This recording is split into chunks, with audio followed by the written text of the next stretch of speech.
사적인 것이 정치적인 것이다. 페미니스트 정치적 대화 팟캐스트 거침없는 해장 상담소 시작하겠습니다. 와!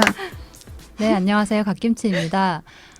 연휴였어요. 연휴 끝나고 이제 오랜만에 또 녹음을 하러 와서 지금 너무 어색하지만 좀 있으면 어색함이 풀릴 거라고 기대하면서 녹음을 시작해 보려고 하고요. 오늘 오신 분들 먼저 소개하고 얘기를 나눴으면 좋겠습니다. 네, 소개해 주세요. 네, 안녕하세요. 무명입니다. 안녕하세요. 마라탕입니다. 네, 마라탕님 처음 오신 분이에요. 예, 네. 초면입니다. 네. 하도 많이 듣고 있어요. 애청자입니다. 네, 소개를 좀 해주시면 좋겠어요. 예, 저는 은평구에 서식하고 있으면서 네. 이제 마라탕을 먹으러 서울 각지를 돌아다니고 있는 예, 마라탕을 어. 좋아하는 사람이고요. 마라탕이 뭐죠?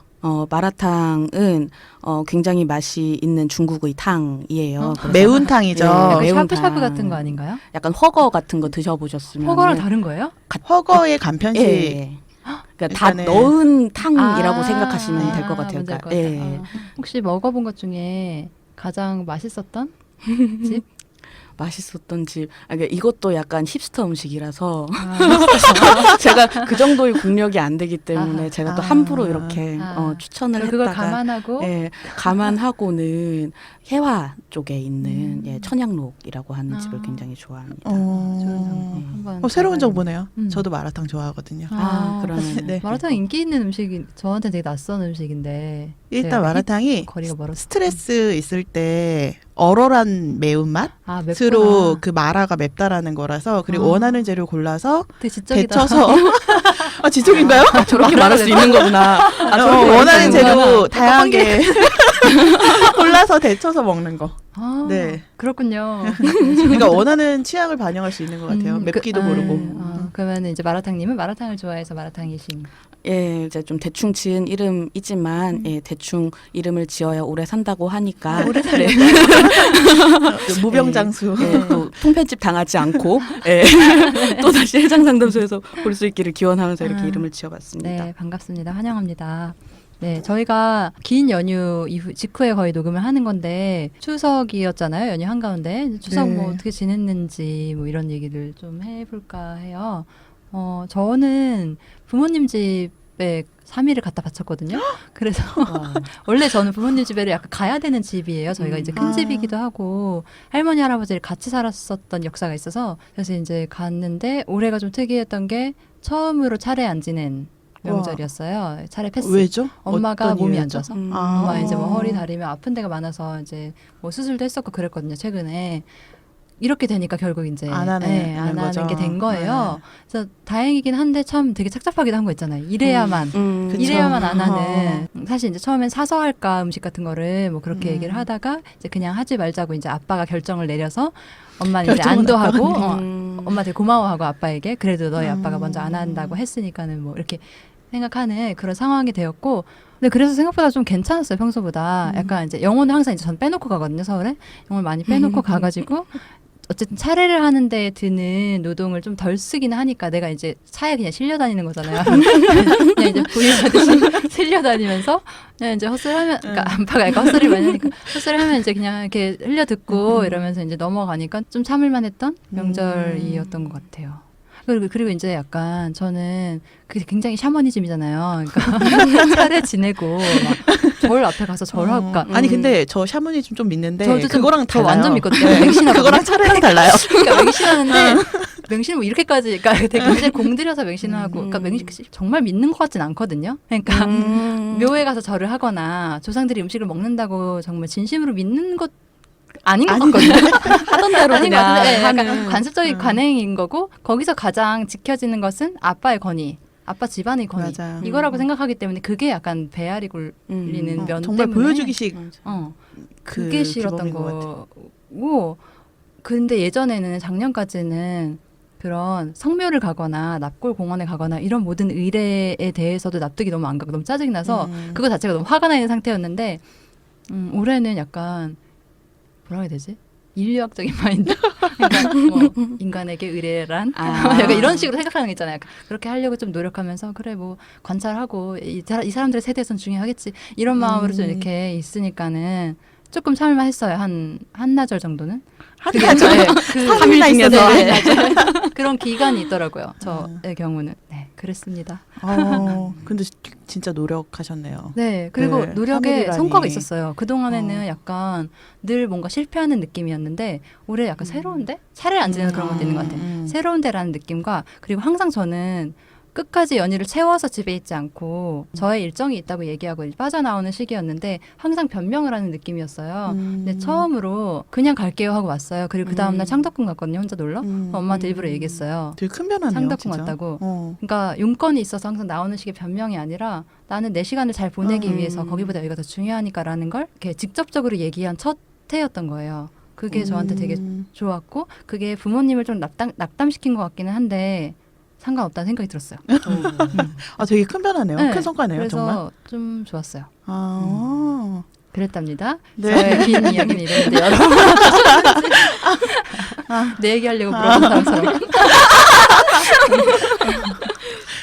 저는 1박 2일 갔다 왔고 원래는 안 가려고 했어요. 왜냐면 친척들하고 모여가지고 갑자기 정말 10수년 만에 친척들이랑 1박 2일로 어딜 간다고 그런 얘기를 하는 거예요. 그래서 절대 더 가지 말아야겠다. 그런 어색한 자리에 왜 잠을 자고 오지? 그쵸. 식사도 진짜 힘들어 죽겠는데? 이런 생각을 하면서 절대 가지 않겠다. 난 그것 때문에 가지 않는다. 근데 수긍하더라고요. 그래 안 오나 보다. 근데 계속 전화가 오는 거예요. 계속 전화가 오고 뭔가 이렇게 측은지심? 같은 거를 작동시키려고 하더라고요. 그리고 그쵸. 친척들과의 화목. 명절인데. 어떤 화목이죠? 정말 내가 사실 그 너무 명절 때만 고통- 보이잖아요. 사실 거의. 그러니까요. 그래서 그거는 굉장히 너무 소모적이고 그렇게 가가지고 어색한 시간 보내고 싶지도 않고 그 화목이라는 게 누구를 위한 화목인가라는 거에 대해서 가면은 갈등이 생길 것 같은 거예요. 그래서 안 감으로써 평화가 유지돼서 그나마 1박 2일을 다녀올 수 있었다. 근데 1박 2일이 참 그냥 건조하게 갔다 오기는 했는데 그래도 갔다 왔다는 것 때문에 서로 뭔가 서로 만족하는 게 있는 것 같아요. 아예 안 온 건 아니고 그랬어요. 그리고 하나 더 제가 이제 연휴 기간 동안에 있을 때는 몰랐는데 정말 부재야만이 그 귀중함을 안 게 저희 집에 TV가 고장 난 거예요. TV 많이 보시잖아요. 모든 TV를 제가 다 보잖아요. 거의 TV를 늘 이제 백색 소음은 아니지만 저에겐 백색 소음처럼 틀어놓고 살고 있는데 TV가 한 2달 전에 고장이 났어요. 그래서 TV를 볼 수 없었던 거죠. 근데 TV가 있을 때는 그냥 집에 들어가면 무조건 켜놓고 생활을 했거든요. 근데 그게 없으니까 갑자기 부재하니까는 그 의존도와 제가 그 얼마나 귀하게 여겼는지를 깨닫게 된 거죠. 근데 이게 핸드폰이 갑자기 없어졌을 때 그런 걸 깨닫기도 하면서 하지만 뭐 약간 해방감이라든가 아니요, 해방감이 없죠. 너무나 삶이 불편하다. 모든 온에어를. 역시 TV는 있어야 돼. 이런 거. 근데 제가 한 5년 전쯤에 1년 반 정도 TV 없이 그때도 TV가 폭발해가지고 집에서 되게 TV가 없었는데 이번에는 이제 전원 그 패널이 고장나가지고 수리비가 너무 들어서 제가 이제 수리를 안 하고 있는 거긴 한데 그때도 폭발해가지고 한 1년 반 정도 없었어요. 물리적으로 정말 폭발한 거예요? 네, 펑 하더니 이제 연기가 나고서는 고장이 난 거죠. 그때는. 근데 없이 살 수는 있어요. 근데 버튼만 누르면 켜지는 편리함이 그 편의성이 정말 사람이 굉장히 나약하더라고요. 이 노트북 한번 열고 막 켜고 네 정말 부재할 때 얼마나 그 존재의 가치를 알게 되는지 제가 정말 크게 깨닫는 요즘입니다. 그래서 추석 때 조금 덜 행복했어요. 좋은 깨달음을 네. 빨리 고치셔야겠네요. 네. 마라탕님은 어떻게 지냈나요? 제가 부모님이 계신 집에다가 추석 때 이제 만나지 말고 딴 때 만나자라고 한 게 지금 10년이 다 돼가고 있어요. 그래서 귀성길이라고 하는 것 자체가 저한테 귀경길이라고 하는 것 자체가 저한테 너무 좀 생경한 것인 거예요. 그래서 이번 또 연휴에 맞춰가지고 또 굉장히 길었잖아요. 그래서 연휴 첫날에 맞춰가지고 이제 캠핑할 장소로 이제 친구들과 같이 차를 타고 가는데 고속도로에 차가 너무 많고 이게 귀성길이냐고 야 신기하다 그러니까 아니라고 여기 아직 귀성길 아니고 여기는 원래 항상 막히는 데라 그러는 거예요. 그냥 톨게이트 뭐 이런 거 있잖아요. 그래 하여간 돌아오는 길에 이제 귀성길을 체험을 했고 다시 이제 안지 얼마 안 되는 이제 지인의 이제 지역 기찻길밖에 없는 곳에 이제 가게 됐는데 그래서 9년 동안 한 10년 동안 되게 평화로운 추석을 보내왔었던 거잖아요. 이번에 안지 얼마 안 된 지인의 부부인데 그 집에 가서 이틀째 날 새벽 3시에 성소수자 이슈가 나오면서 부부 중에 이제 남편분께서 이제 대폭발을 하시고 온갖 가지 혐오 발언을 하시고 이제 거기다가 대화 중에요? 예, 그래서 근데 제가 참전을 할 수도 남의 집. 이게 그러니까 엔간하면 참전을 하겠는데 어떤 느낌이었냐면 그래서 이제 부부가 의견이 다른 거예요. 그래서 이게 되게 아내분한테 이렇게 누나를 부라리면서 그러니까 평소에 전 그런 모습 한 번도 못 봤거든요. 그러니까 만났겠죠, 제가. 근데 누나를 부라리면서 막 삿대질을 하면서 막 윽박 지르고 그 당연히 이제 아내분도 부당한 공격들을 이제 받고만 있지는 않으신 분이라 같이 이제 맞대응을 하고 네가 말하는 이것이 굉장히 잘못됐고 뭐 이런 조목조목 반박을 했더니 이제 화가 뻥 나가지고 너가 나를 무시했다. 되게 이거 있잖아요. 그래서 결국에는 이제 침낭을 가지고 이제 바깥에 나가서 혼자 자다가 그날 밤에 비 내려가지고 감기 걸려가지고 들어오고 저는 그래서 기차도 얼마 안 다니는 곳에서 어렵게 이제 기차를 집어 타고 쓸쓸하게 돌아와서 좀 굉장히 좀 마음이 되게 오랜만에 추석인데 되게 마음이 안 좋았어요. 그 어떤 촉발이 되었었던 그 이슈에 대한 그 사람의 어떤 반응과 발언 이런 것도 굉장히 평소에 굉장히 정의로우신 분이었고 이제 친교를 맺은 지가 얼마 안 돼서 몰랐거든요. 근데 그 발언과 그리고 그런 갈등 상황이 빚었을 때 이제 자신이 아내에게 하는 행동 여러모로 너무 복잡한 마음으로 이제 서울에 오게 됐던 되게 즐겁게 간 건데 되게 즐겁게 갔는데 쫄래 그냥 쓸쓸하게 서울로 돌아오게 된 그런 되게 슬픈 명절처럼 보내셨네요. 정말 되게 갈등이 폭발하고 남이 싸우면서 그런 얘기를 해도 저는 저한테 꽂히는 것 같거든요. 그런 말을 듣는 게 그런 마음이었을 것 같아. 돌아오는 길에. 되게 아이씨 눈물 날라 그러네. 그랬습니다. 뭐 또 놀고 이제 또 양꼬치도 먹고 그랬더니 좀 나아졌어요. 그 친구 여자분이 대응력을 이렇게 잘 가지시게 되면 좋겠다. 오래 살다 보니까 그냥 저 사람은 그냥 사람이지. 저런 사람이지 내가 더 이상 바꿀 수 없는 영역이지라고 이제 넘어가게 되는 좀 양보하거나 포기하거나 그럼으로써 그냥 이제 살아가게 되는 부분들이 또 분명히 있잖아요. 이것이 어떤 이렇게 이성애적인 부부 관계였을 때 한쪽의 성별에만 그 어떤 이해와 용서와 이런 것들이 굉장히 과중하게 그렇죠. 부담이 되고 있는 것이 현실이기는 하지만 하여간 잘 어쨌든 모쪼록 잘 아니면 짐 싸들고 우리 집으로 오셔도 되고 그러니까 그런 얘기를 해주면 좋지 않을까요 정말 언제든지 오면 된다. 그리고 왜냐하면 대부분 주제는 달라도 갈등이 생기면은 푸는 패턴이 그분이 혼자 풀고 폭발하고 그 남편이 혼자서 하고 나서 끝내는 결국은 참아야 되는 그런 상황이었을 것 같아요. 그리고 굉장히 정확히 알기도 하고 본인 무시한다는 거 무시하는 거 맞아. 무시하는 거 맞잖아요. 아니 무시할 수밖에 없어요 지금 상황이. 그럴 때 그냥 다른 방식으로 풀려면 사실 갈 수 있는 공간이 있는 게 중요하기도 하고. 네. 오늘의 주제로 넘어가기 전에 사연 들어온 것들이 좀 있어서 그거를 먼저 소개하고 얘기하고 나서 넘어가려고 합니다. 안나님께서 보내주신 사연인데요. 마라탕님이 한번 읽어봐 주세요. 안녕하세요. 해장 상담소 애청자 중 한 사람입니다. 사연 많이 보내달라는 말씀에 용기를 얻어 요즘 저희 고민을 털어볼까 합니다. 감사합니다. 저는 사회초년생입니다. 직장 생활을 시작하고 나서 아니나 다를까 빠은 발언을 남발하는 상사를 만났습니다. 대표적인 것이 언니라는 호칭인데 사무실 내 거의 모든 여성 직원들에게 말을 걸 때 언니 하면서 말을 겁니다. 괄호하고 나이 상관없음. 처음에는 친근함의 표시라고 느꼈지만 생각할수록 부적절한 것이 그 호칭은 오로지 여성이라는 성별만 드러내기 때문입니다. 같이 일을 하는 관계에서 꼭 성별로 불러야 할 이유가 있나요? 인간이 아니라 여자라서요? 또 그분은 아내에 대해 말할 때 본인은 기가 센 아내에게 잡혀 살고 아내는 바가지를 긁는다는 듯이 말합니다. 물론 웃기려고 하는 말이고 이는 한남 예능에서 많이 보는 장면입니다. 안 웃긴데. 위에서 열거한 사례 말고도 크고 자잘하게 불편했던 적은 정말 많습니다. 일종의 동성애 혐오 발언을 한 적도 있고요.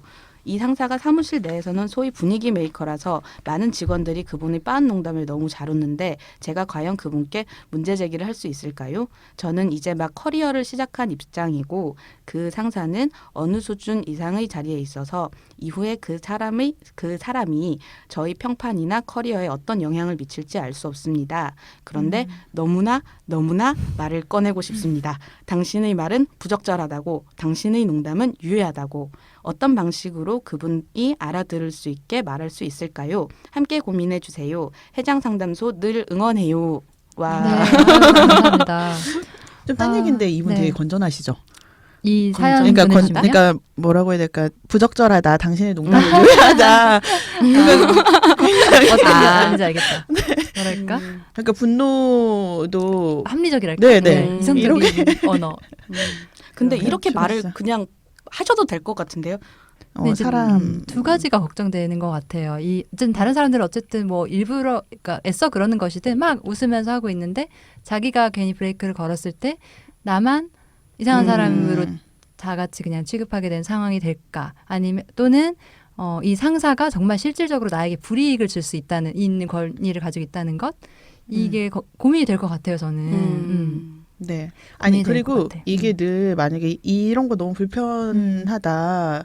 하나도 재미없어. 막 이런 식으로 만약에 했을 때 그 얘기에 사실은 이 상사 얘기에 안 웃어야 되는 게 맞는데 갑자기 그 얘기를 한 사람 네. 정말 재미없어요라고 한 사람의 말에 갑자기 아무도 일순간 침묵을 한다거나 맞아요. 했을 때 그 침묵의 책임을 사실 상사가 져야 되는데 그 이야기를 꺼낸 사람한테 굉장히 맞아요. 전가시키고 다른 사람들은 속으로 다른 사람들도 동조하거나 공감하더라도 사실 내색하기 어려운 거는 이미 그냥 웃고 있을 맞아요. 수밖에 없는 음. 뭔가 구조인 것 같아요. 그래서 그리고 좀 알 것 같은 게, 그러니까 왜 그런지 알 것 같은 게 그러니까 굉장히 이 유해함이 어떤 특정한 수준의 유해함인데, 그러니까 애매한 농담인 거예요. 그리고 굉장히 분석적으로 얘기를 해야 이 유해함을 설명할 수 있을 것 같은 굉장히 약간 그런 상황인 거라서, 그러니까 누가 들어도 조금 이상하거나 불쾌한 구석이 있어서 어쨌든 조금 어색하긴 하지만 그래 네 말이 맞지 할 만한 이제 예를 들어서 뭐 굉장히 성희롱적인 말을 막 강하게 담고 있다거나, 근데 그런 이유가 아니라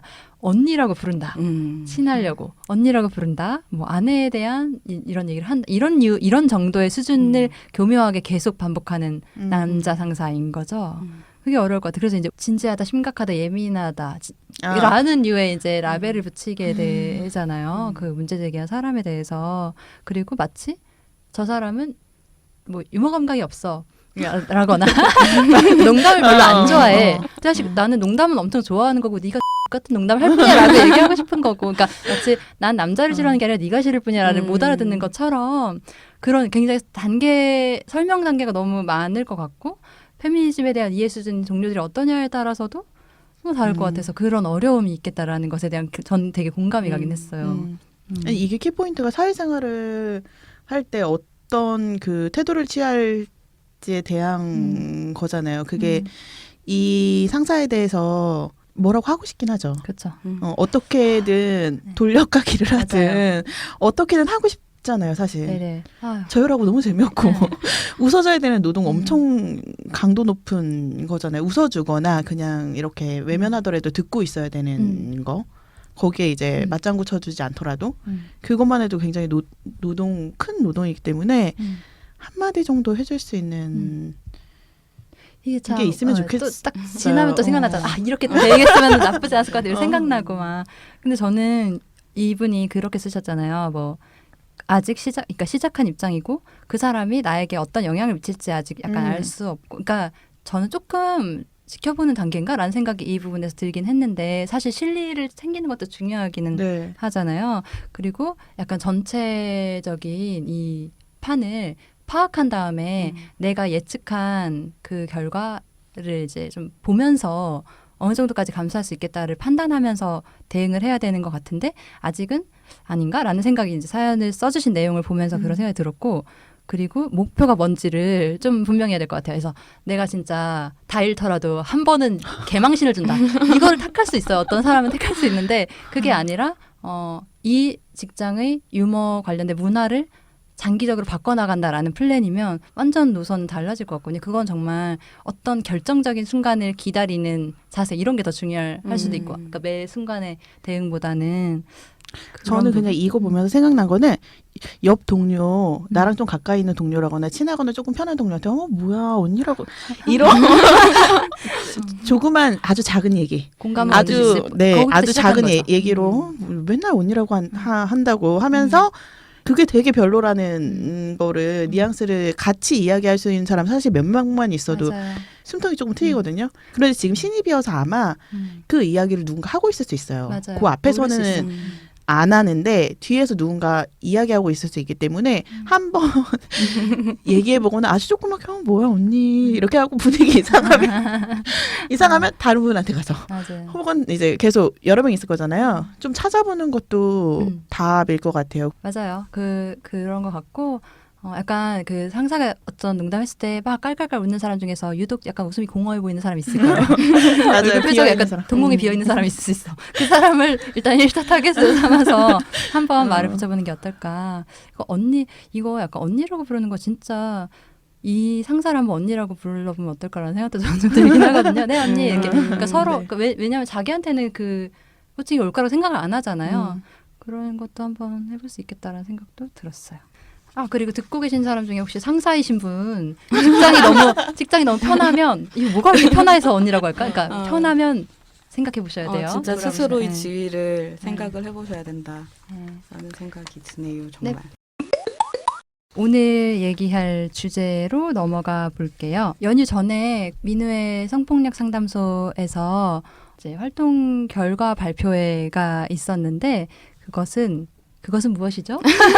나라탕님이 소개해 주세요. 네, 이제 억울하게 실수로 호기심에라고 하는 이제 타이틀로 진행을 했고요. 한국여성민우회 성폭력 상담소에서 매년 성폭력 피해 공감하는 첫사람이라고 하는 이름으로 성폭력 재판에 계속 꾸준히 동행하고 그리고 성폭력 재판에서 무슨 이야기들이 오고 가는지 이런 것들을 모니터링하고 어떤 여러 가지 기획단 활동들을 진행해 오고 있었는데 올해에는 2가지를 진행을 해봤어요. 재판 동행을 하는 것도 계속하고 또 별도로 성폭력 전담 재판부라고 하는 것이 있어요. 근데 이제 전담 재판부라고 하면 성폭력에 대해서 굉장한 어떤 이해를 가지고 피해자가 적극적으로 어떤 재판 절차에 참여할 수 있게끔 여지를 마련해 가면서 진행을 할 것 같잖아요. 그러면 너무 좋을 것 같은데요. 그래야겠잖아요. 그러려고 만든 것이니까. 그런데 네. 이제 취지에 맞게 되고 있나요? 취지에 맞게 되고 있지 않은 상황들을 발견을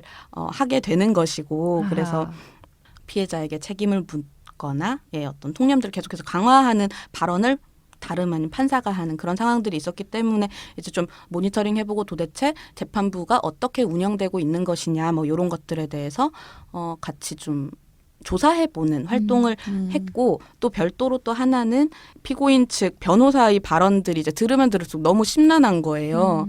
그렇다면 한번 가해자 변호사 광고는 어떻게 하고 있는 것인가 이 사람들이 가령 이제 피고인들에게 우리는 이길 수 있습니다라고 이제 강하게 어필할 수 있는 어떤 근거가 뭘까라고 이제 궁금해하면서 한번 광고를 그럼 한번 들여다보자. 억울하게라고 하는 말이 너무 많이 나서 억울하게를 검색을 해봤더니 정말 억울하게 아무 단서 없이 억울하게라고 검색을 했는데 광고만 쭉 뜨는 거죠. 저도 그날 발표회 자리 가가지고 들었는데 그 모니터링 하신 분들이 발표하신 거 보니까 그 포털 사이트에 정말 관련 없이 성폭력이랑 전혀 관련 없이 검색했더니 막 억울하게랑 호기심 실수로라고 검색했더니 다 가해자 변호사들이 광고하는 거 마치 사실인 양 본인들이 그리고 뭔가 대단한 걸 해줄 것이냐 보니까 억울하게로 그냥 포털 검색을 하면 지식인의 성폭행으로 억울하게 고소당했다는 가해자들의 질문이 그렇더라고요. 어떻게 해야 되냐는 질문이 네. 엄청 나오고 놀라운 일인 것 같아요.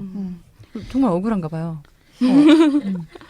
지금 이런 지식인 검색 같은 경우에는 이제 기사에도 한번 나왔었는데 직접 이제 지금 이렇게 광고를 하려고 직접 변호사가 질문을 올리고 직접 변호사가 답변을 달고 뭐 이런 그런 경우도 것들도 많겠네요. 있었다고. 뭐 다른 성형 광고도 이제 네, 맞아요. 마찬가지잖아요. 똑같은 광고용으로. 이더라고요. 근데 이제 이것들을 이 가해자들의 언어 논리가 이제 뭔지를 들여다보는 게 뭐랄까 이 사회 그러니까 그냥 이 문화의 핵심을 보여주는 것 같기도 해요. 그러니까 왜냐면 가해 문화잖아요. 강간 문화라고 불리우는 그게 어떤 말도 안 되는 생각들로 이제 구성되어 있고 심지어 그게 그냥 그런 사람들의 말만이 아니라 광고, 뭐 법조문 뭐 이런 데까지 어떻게 퍼져 있는지 기사에서 어떻게 더 강화되는지 이런 거를 보는 게 되게 의미 있었던 활동이었던 것 같아요. 그리고 이런 사실 자체를 아는 게 너무나 놀랍기도 했고 근데 정말, 내용을 조금 보면 그러니까 예를 들어서 이게 질문한 사람과 이제 답변한 사람 혹은 이제 그런 광고를 하는 그 법률 회사의 글이 굉장히 잘 호응하고 있는데 일치되고 있는데 예를 들어서 뭐 정말 호기심에 한 번 찍은 것 뿐인데 뭐 범죄 이 형을 벗기 어려울까요? 이런 질문 혹은 뭐 친하게 지내는 누나랑 술을 먹다가 서로 분위기가 좋아져 제 자취방에서 하룻밤을 보냈는데 다음날 누나가 저를 고소했어요. 억울하게 형사고소를 당했어요. 라는 식의 이제 이런 말에 대해서 이제 거기에 화답하는 답변이나 아니면은 그런 법률 회사를 광고하는 기사에서 뭐 이러이러한 상황에서 억울하게 형사고소를 당한 분들의 이제 이 과도한 뭐 형을 받는 것을 이제 구제해 드립니다라든지 호기심에 한 번 실수했을 뿐인데 충동적인 우발적인 실수가 너무 과도한 사소하게 처벌로 만든 사소하고 이어지는 그런 억울한 경우를 뭐 풀어드립니다. 뭐 이런 식으로 이제 호응하고 있는 건데 저는 근데 진짜 그냥 주변에서 흔히 만났던 남자들의 심리의 어떤 코어에 그죠. 굉장히 있는 것 같아요. 이게 이게 거의 그거 아닌가요? 말 안 해도 니만 안다. 너무 그러니까 너 얼마나 억울하겠냐라고 하면서 이거는 어쨌든 꽃뱀 그 논리인 네. 거잖아요. 그래 너는 꽃뱀한테 당한 거다라거나 하는 결국 너는 죄가 없는데 너는 굉장히 선량한데라거나 하는 그 전형적인 논리로 이야기하죠. 그러니까 거의 모든 검색 공유되고 결과가. 있는 게 인사불성이 될 때까지 같이 밤새 술을 마신다는 건 하자는 뜻이잖아. 근데 내가 그래서 했는데 고소를 당했어. 근데 내가 처벌받는 건 정말 너무 억울한 일이라는 이제 정서를 가해자와 기사 쓴 사람, 변호사, 판사 모두가 공유하고 있는 어떤 굉장히 그걸 밑불로 삼아서 이제 억울하게 실수로 호기심으로 굉장히 그런 핵심 키워드인 거잖아요. 그러니까 나는 분명히 그것을 섹스한다라고 하는 사인으로 받아들였고 너도 그렇지 않았냐? 근데 왜 갑자기 신고야?라고 하는 네. 뭐 그런 내용들이 변주인 거잖아요. 그런 것들을 되게 밑불로 해서 여자는 이토록 나쁠 수 있는 여자, 꽃뱀, 이 되는 것이고 또 한편으로는 굉장히 이제 그 해상상담소에서 많이 이제 나왔었던 주제죠. 남성 역차별 사회라면서 이제 꽃뱀과 이제 남성이 역차별 당하는 그런 사회에서 얼마나 이제 남성들이 편향된 시선으로 불리한 판결을 받을 수밖에 없는지 이제 이런 식으로 이제 계속해서 억울함을 부추기고 있고 이것이 계속 정말 어떤 이제 남성들의 너무 중심 대표축이 되는 정서가 억울한. 아닌가. 왜 이렇게 억울한가. 그런 생각들을 되게 많이 했었어요. 그래서 기사용 광고 하나를 한번 소개해드려 볼게요. 이게 제목이 착각과 오해, 한순간의 실수로 강제추행 피의자 된 대학생에게 기소유예 판결 내린 사례.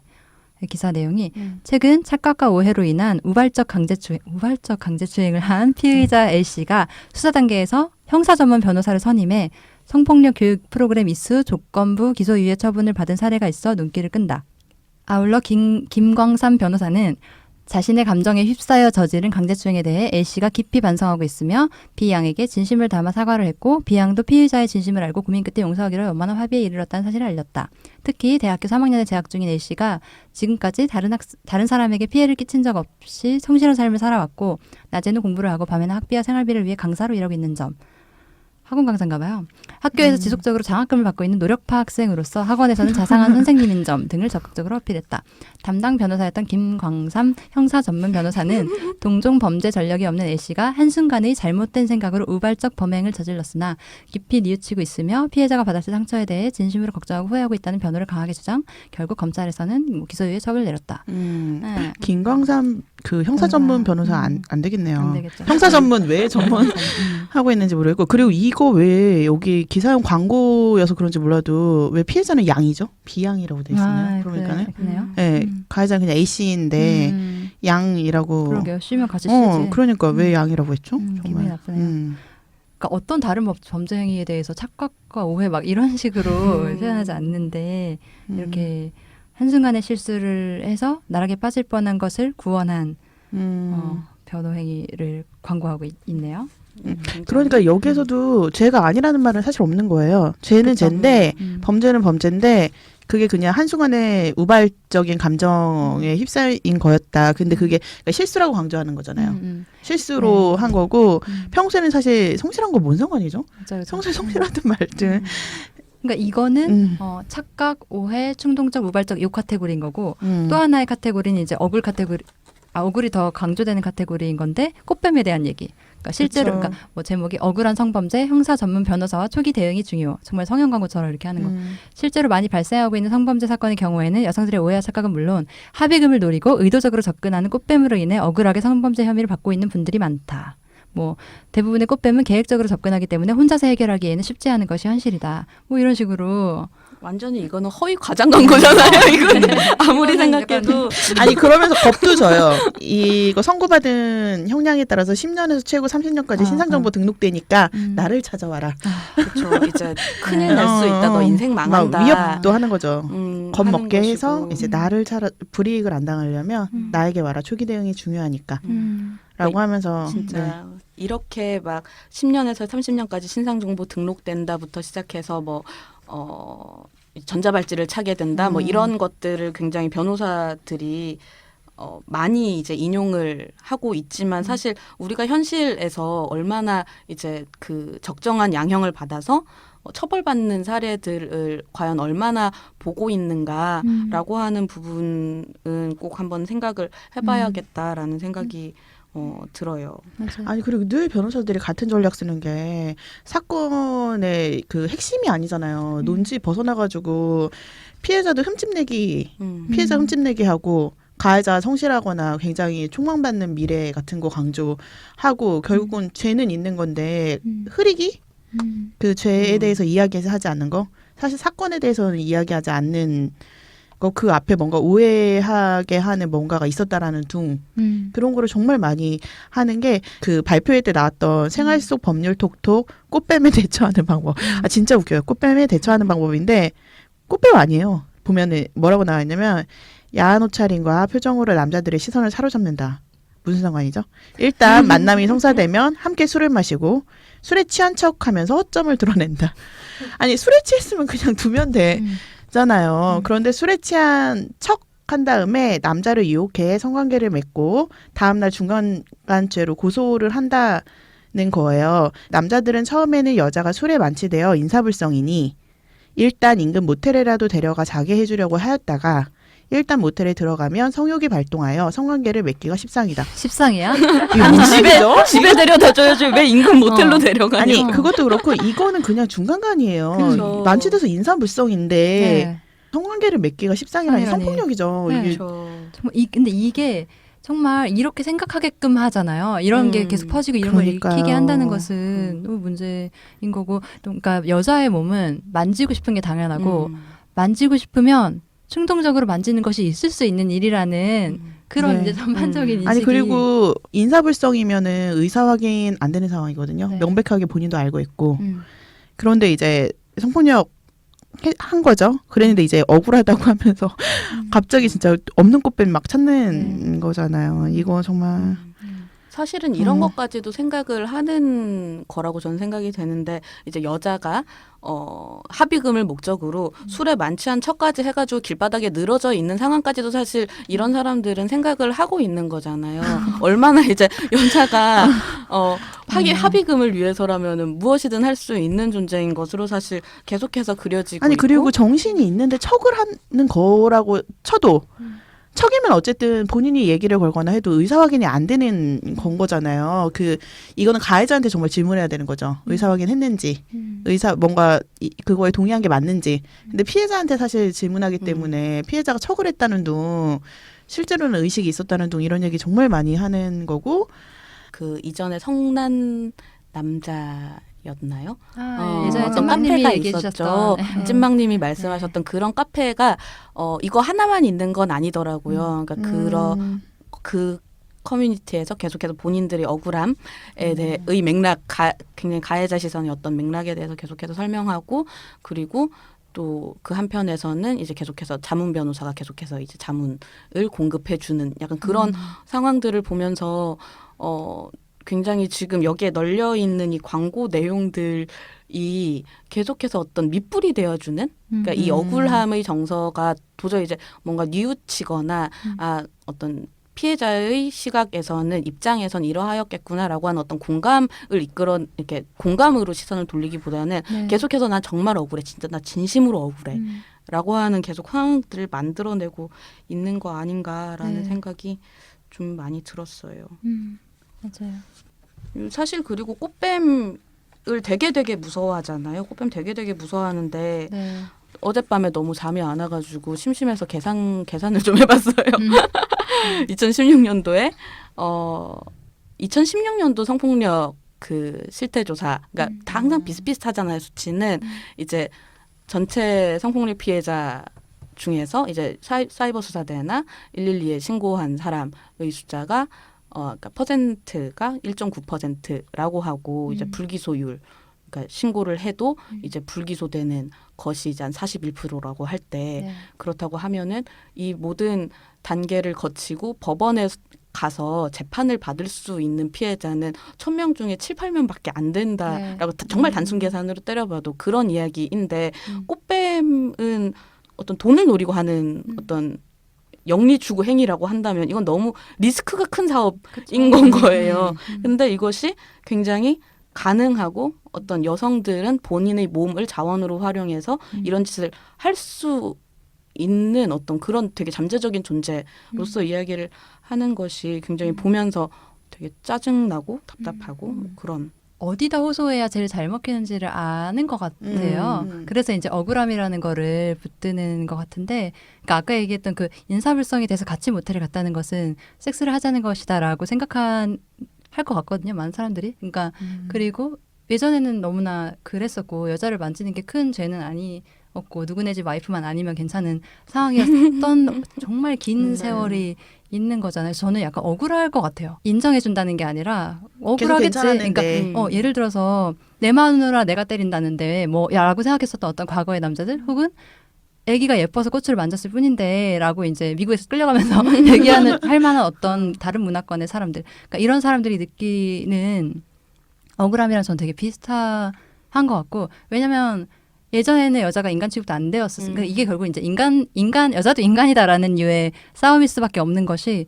아니 사실은 그 안에 이제 남자가 여자를 만지는 것이 남자로서는 그렇게 큰 흠은 아닌 그런 역사에 기대어 있는 어떤 억울함인 건데, 그래서 현실적으로 운이 나빠서 걸린 게 맞는 경우가 너무 많은 거예요. 왜냐면 그 성폭력 아까 방금 얘기한 기소율이 막 1%도 안 되는데 그 1%에 내가 속하니 얼마나 억울하겠어요. 근데 그 억울함을 들어주는 게 아니라 그 억울함을 이제 끊어내는 게 나아갈 방향인 것인데, 지금 그 억울함에 이제 계속 붙어가지고 이렇게 우쭈쭈 해주는 법조계와 언론, 변호 이런 게 있다는 것이 너무나 황당한 똑같은 상황인 방식으로 거죠. 얘기하기는 하죠.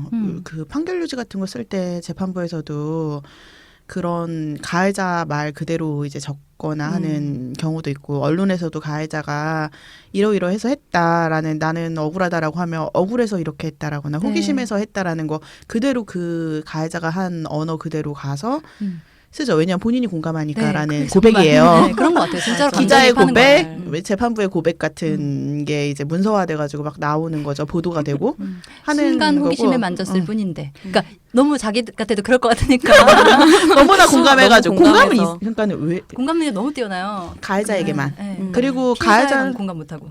그리고 가해자들이 사실은 가해자들 그 행위를 하기 전에 굉장히 많은 조건을 탐색하잖아요. 맞아요. 하고 괜찮을까? 문제가 음. 없을까?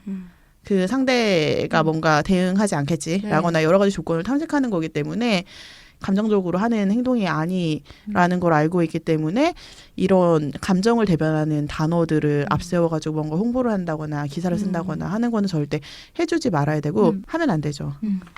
진짜 그 연장선상에서 발표회 때 아무 말 시상식을 하면서 지금 이제 불법 촬영이라고 부르기로 됐죠. 몰카, 디지털 성범죄라고 부르는 이제 이 건들에 관해서 기사 헤드라인 앞에 호기심에로 다 시작하는 기사들이 굉장히 많은 거예요. 이런 식으로 이제 가해자의 말을 그대로 이제 기사 헤드라인이 옮겨다 주고 그리고 경찰 분들이 이제 해마다 뭐 이렇게 여름철 되면은 성범죄 예방 기사라면서 이렇게 한 꼭지씩 칼럼을 쓰시잖아요.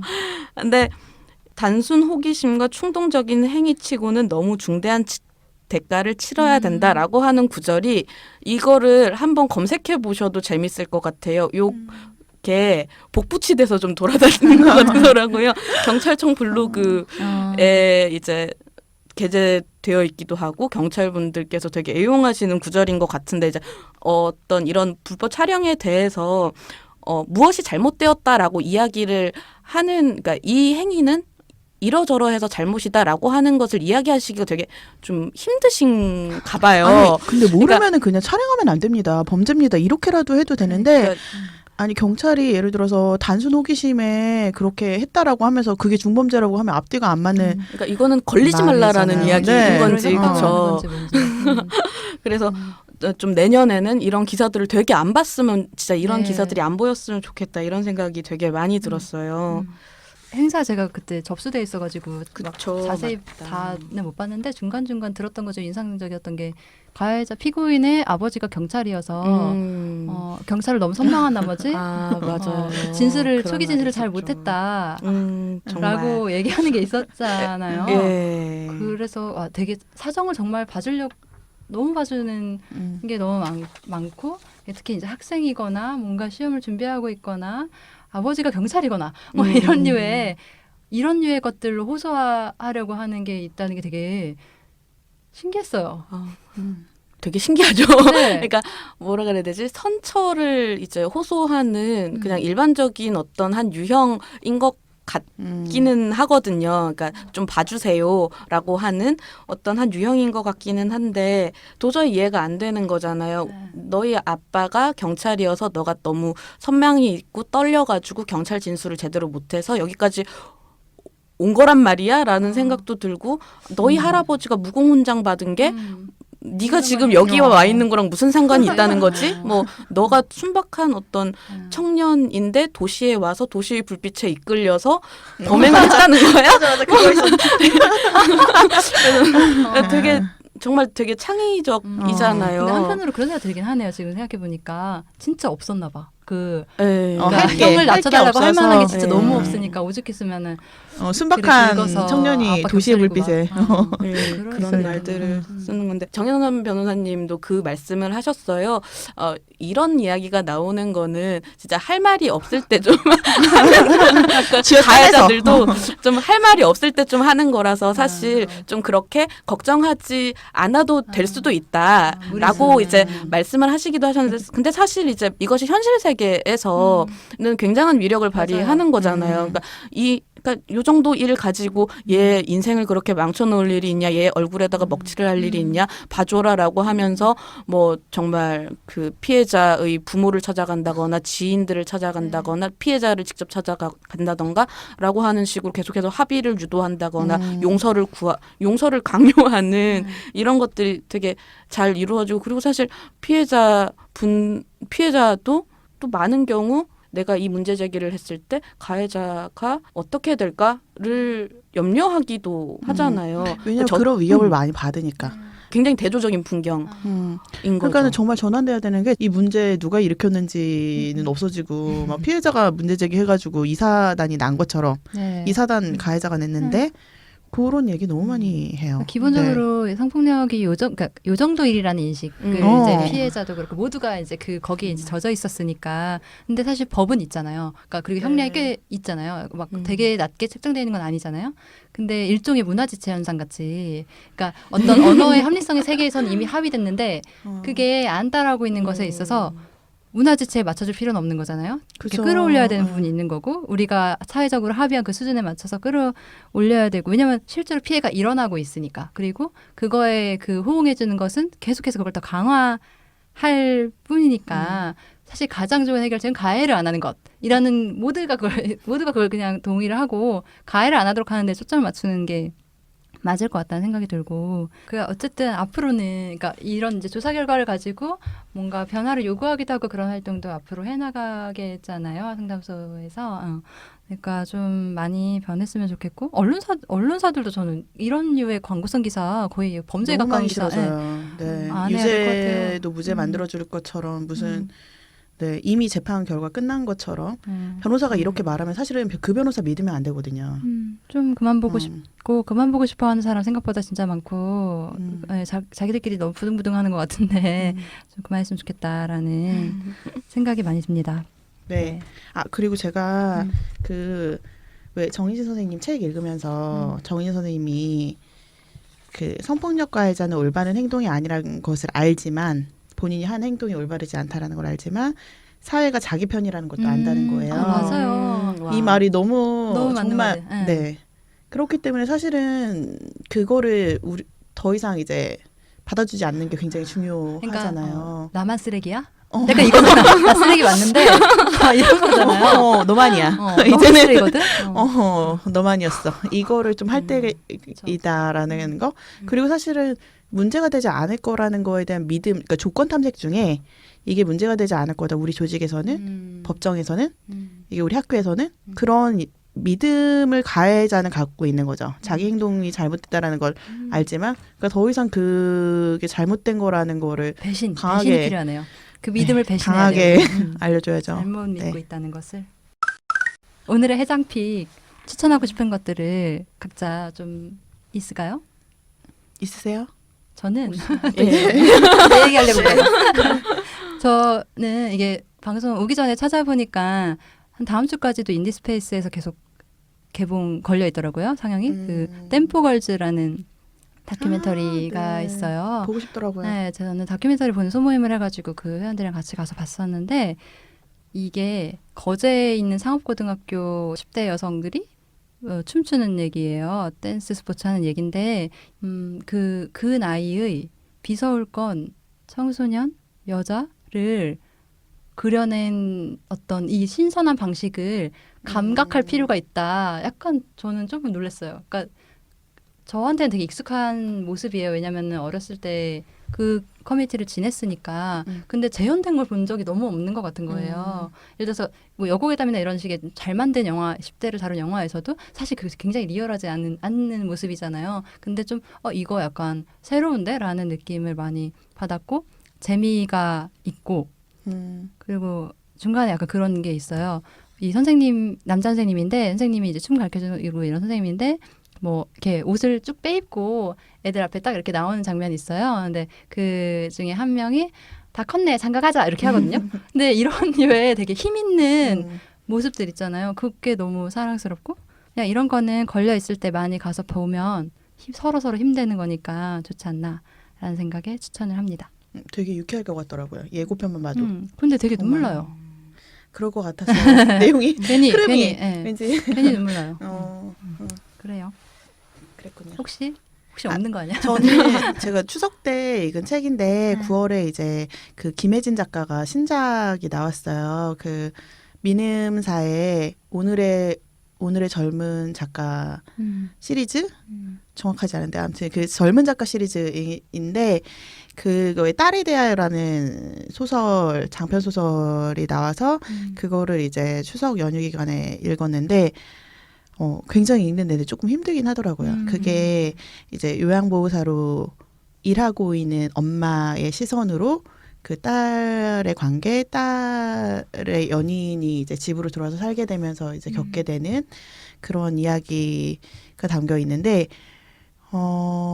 그래도 좀 많이 읽으면 좋지 않을까라는 생각이 들어서 추천하고요. 제가 이 시리즈에 전에 나왔던 게 그 유명한 82년생 김지영이라는 책이 이 시리즈로 나왔던 책이었는데 그 책은 사실 아무한테도 권할 수가 없었어요. 왜요? 그냥 좀 고통스럽달까. 아. 그러니까 정말 김지영들은 읽기가 너무 힘든. 그리고 이거 스포하면 안 되죠. 그러니까 결말이 너무 그 소설 속에서도 뭔가 대상화되는 느낌이랄까 그런 게 있어가지고 굳이 읽지 않아도 되는. 김지영이 아닌 사람, 여성이 아닌 누군가는 읽어야 이해를 된다라고 구하기 생각하지만 위해, 요구하기 위해. 읽기에는 너무 힘들다라고 생각했는데 반면 이것은 네. 이것도 좀 좀 그래요? 네, 그래요. 그리고 굉장히 각자의 그 여성들의 이야기와 거기에 나오는 이제 제니라는 스포일까봐 얘기 못 하겠는데 아무튼 그런 이야기들이 되게 많이 생각하게 돼요. 이 작가를 응원하는 마음에 읽으면 좋지 않을까라고 네. 생각합니다. 네, 추천합니다. 마라탕님은 혹시 생각한 거 있어요? 고민을 하다가 그냥 이제 단풍철이잖아요.